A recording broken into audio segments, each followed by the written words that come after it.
C'est notre troisième spectacle en mémoire des Tutsis du Rwanda. La première création a eu lieu il y a maintenant plus de 10 ans, puisque c'était en 2013. Et donc, ça a commencé par des rencontres avec des survivants du génocide comment dire, la prise de conscience de l'abîme de nos ignorances et de se dire mais comment on a pu passer à ce point à côté du dernier génocide du XXe siècle. Qu'est-ce qui a fait aujourd'hui, nous, citoyens français, ayant, entre guillemets, un tout petit peu la prétention d'être connectés avec les questions géopolitiques, de se dire mais elle est passée où cette information-là? Qu'est-ce qui a switché pour que ça ne nous parvienne pas? Alors que c'est évidemment aussi important, et c'est pas à vous ici à Bruxelles que je vais le dire, mais en tout cas, nous qui vivons en France, j'ai pour habitude de dire l'histoire du Rwanda fait partie de l'histoire de France. Et donc voilà, ce gouffre-là tout à coup, et donc ce besoin de se documenter, d'apprendre, de lire, de rencontrer les historiens, les chercheurs en sciences sociales, les survivants évidemment, les associations, les lieux comme le vôtre qui travaillent aussi sérieusement ces questions mémorielles. Et petit à petit est arrivée l'idée de faire tout simplement ce qu'on sait faire, c'est-à-dire du théâtre, pour, comment dire, nous aussi se dire, puisque nous étions ignorants, que nous sommes en train d'apprendre comment utiliser notre outil artistique pour transmettre et partager et aller à la rencontre de nos ignorances communes dans l'espace public, encore une fois, physique et symbolique.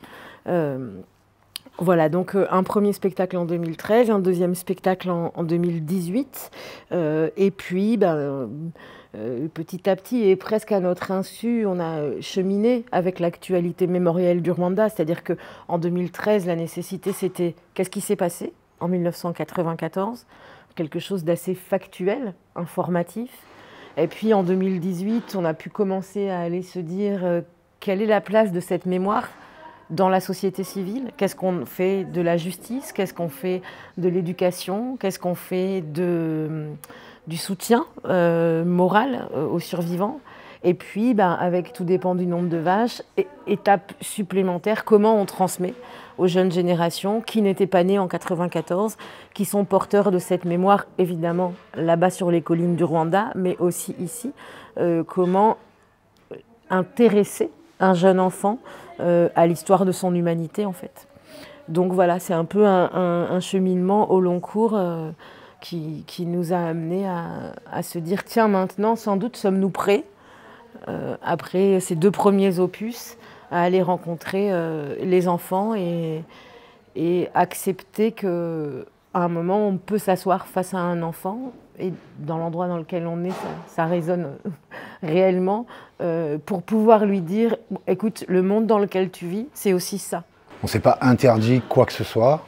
On savait qu'on allait évidemment s'adresser à des enfants. On est passé par le prisme, par exemple, du théâtre d'objets, qui était, il me semble, une approche visuelle intéressante pour parler aux enfants d'un sujet aussi difficile soit-il. Évidemment, être dans l'allégorie et dans la métaphore, ça encore une fois, c'est notre métier, cette catharsis-là, qui finalement est assez simple avec les enfants. Parce que qu'est-ce qu'on fait dans ces cas-là? On convoque un imaginaire. Et l'imaginaire des enfants, vous le savez, il est tout de suite présent, bien avant nous qui avons mis tellement de filtres de réalité qu'on rentre beaucoup plus difficilement, nous adultes, dans une fiction, dans une histoire, dans quelque chose qui... Ah, et si on faisait comme ça, et si c'était pour de faux, ou si c'était pour de vrai, les enfants, ils ont réellement cette accessibilité-là dans leur modalité de pensée. C'était assez plaisant de voir qu'avec les enfants, c'était possible de les amener dans l'histoire de ce petit garçon et qu'ils puissent s'identifier à ce personnage-là, et que chaque élément est un personnage qu'eux fabriquent. Et je pense que Adi pourra le confirmer en jouant, toi, et dans la création, dans la mise en scène théâtre d'objets, ce plaisir-là de... chaque objet est immense, en fait. Mais de la métaphore aussi, tu disais, de la métaphore que représente l'objet, de la force que peut avoir un objet, et en même temps de la dérision de cet objet et de la facilité à brutaliser un objet. Parce que c'est aussi de l'ordre du jeu avec les enfants de s'amuser à brutaliser un objet. Et pourtant, je dis ce mot brutaliser alors que je trouve qu'à aucun moment on affronte brutalement les choses. Alors on n'a pas de tabou pour dire les choses, mais on est dans un conte, hein, un peu initiatique, un peu un road movie aussi de théâtre dans ce déplacement. On joue aussi du pays, par la scénographie elle-même, du déplacement géographique. Donc on est dans un voyage avec les enfants qui suivent ce petit garçon auquel ils peuvent s'identifier, comme le disait Dalila, les objets qui deviennent métaphores et qui peuvent enfler pour être un peu comme un gros plan au cinéma. Quand on fait du théâtre d'objets aussi, c'est beaucoup plus facile de jouer avec une petite vache en plastique dans le creux de la main que d'amener une vraie vache sur le plateau. Et pourtant, le focus des spectateurs fait que cette vache-là existe, quoi. Elle est là comme si c'était une vache, un animal vivant qui était là et qui faisait 2 mètres comme fait une vache. Voilà. Et les enfants, oui, comme tu sais, c'est à ça que je voulais en venir. Le deal avec les enfants de ce jeu-là, il est effectivement très instantané.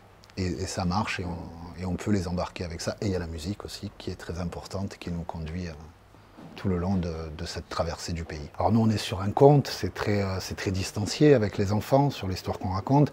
Et tout bêtement, je veux dire de façon très terre à terre, dans la partie adulte avec Dalila, on donne aussi les clés aux parents d'éventuels questionnements avec les enfants et on espère, parce que c'était aussi la volonté de départ, notre volonté initiale était que les parents et les enfants puissent échanger à ce sujet-là.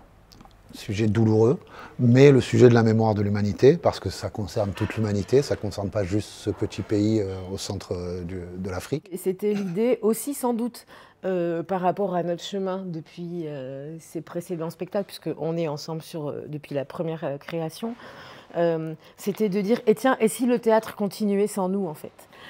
Parce que c'est évident qu'ils vont en parler, c'est pas possible autrement, on le sent à chaque fois. Les parents à la fin sont là, mais mon Dieu, mais qu'est-ce qu'ils ont raconté à mes enfants? Et un peu comme on fait tous, qu'est-ce que tu as fait à l'école aujourd'hui? Enfin, on est tout le temps en train de questionner nos enfants sur ce qui leur arrive, etc. Et là, de se dire, tiens, et si nous, on se mettait en retrait, après ces 50 minutes, ils s'en vont, et c'est obligé. Ils en parlent. Et chacun ajuste son curseur. Les parents ont, comme le dit Ali, un certain nombre de clés pour répondre, mais c'est à eux de répondre. Moi, je ne sais pas, en fait, de quoi on a parlé à ces enfants dans leur vie, quel âge ils ont. Est-ce qu'ils ont, par exemple, entendu parler de l'extermination des Juifs d'Europe? Est-ce qu'ils ont des références comme ça? Est-ce que... je dis ça parce qu'on joue ce spectacle essentiellement en Europe. Donc, forcément, dans les solidarités des mémoires, ça évoque la Shoah, bien évidemment. Mais du coup, voilà, de pouvoir dire, allez-y maintenant, c'est à vous, en fait, à chacun de vous raconter. Et pour nous, c'est assez beau de nous... En tout cas, moi, j'aime ce moment de la fin où j'ai vraiment la sensation qu'on s'efface et que c'est là qu'elle est la transmission. On a eu plusieurs fois des retours même de gens qui... vraiment reviennent à leurs propres histoires, à parler du grand-père, à parler de la grand-mère, à aller chercher chacun. Qu'est-ce qui fait clé? Et peut-être, voilà, c'était alors sans aucune prétention, et peut-être de permettre à des gens de pouvoir en parler aussi. Parce que peut-être que c'est difficile dans certaines familles d'évoquer ce sujet-là, parce que peut-être les parents ne savent pas comment faire pour parler de ça avec leur enfant. Et puis là, c'est une porte.